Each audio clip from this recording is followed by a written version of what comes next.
জয়গুরু। আজ আমি বসলাম ছোট একটি ভিডিও করতে।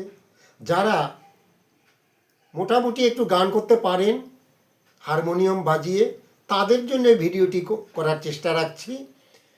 বহু পুরনো ঠাকুরেরই একটা গান, আপনারা জানেন, কেউ কেউ হয়তো জানেন না। গানটি খুবই সহজ এবং সরল, আপনারা শিখুন। আমি গানটি সরগম করে আপনাদের আজকে দেখিয়ে দেওয়ার চেষ্টা রাখছি। একদম সহজ রাগ, আশাবরী রাগ। যারা একটু জানেন আশাবরী রাগ, তারা নিশ্চয়ই বুঝবেন সরগমগুলো কী এবং রিডগুলো কী। তাদের জন্য এই গানটি আমি পরিবেশন করছি। জয়গুরু।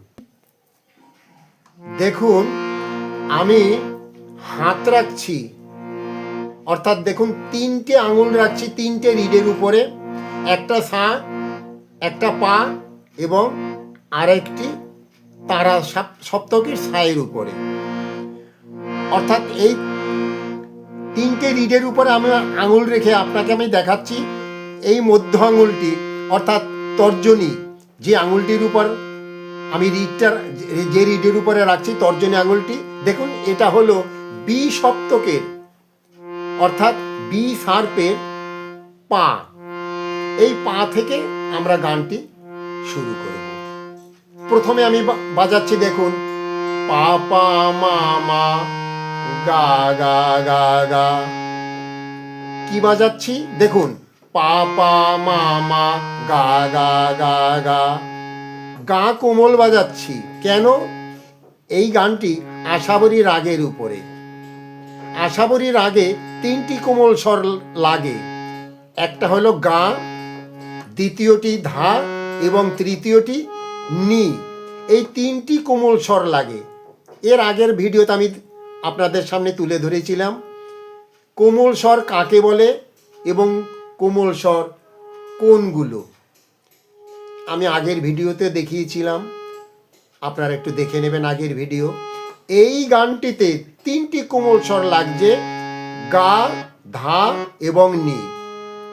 দেখুন আমি বাজাচ্ছি, জয় অনুকূল অপরূপ অতুল পুরুষোত্তম জয় হে।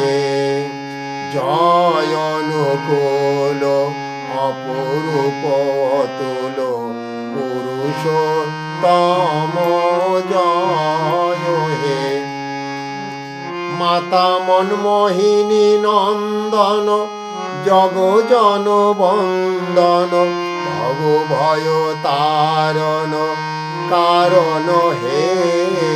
জয় অনুকূল অপরূপ অতুল পুরুষোত্তম জয় হে। আমি এখানে শেষ করলাম। এই গাইলাম আমি মুখরাটি। দেখুন পরবর্তী অন্তরা, প্রথম অন্তরা গায়ের থেকে শুরু করছি, কোমল গা। আনন্দে মাতিয়া নাচরে গাওরে পরাণ ভরিয়া ডাকরে তাহারে। আবারও গাইছি, আনন্দে মাতিয়া নাচরে গাওরে পরাণ ভরিয়া ডাকরে তাহারে।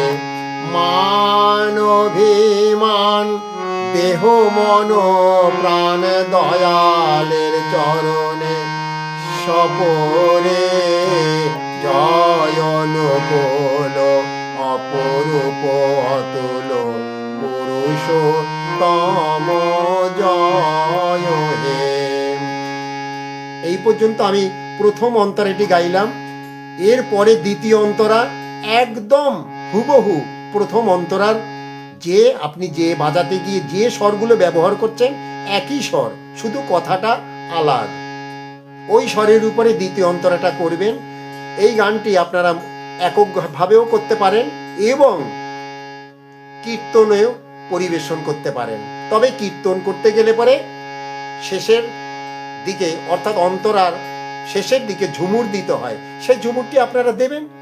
সৎসঙ্গে যান, আপনারা শোনেন কিভাবে ঝুমুর দিতে হয়। অর্থাৎ যখনই ঝুমুর দেবেন তখন বলতেও হবে ডবল মাত্রায় আর বাজাতেও হবে ডবল মাত্রায়। ব্যাস, গানটি পুরো। এই পর্যন্ত আপনাদের সামনে আমি গানটি তুলে ধরলাম। আপনারা যারা জানেন না তারা শিখুন।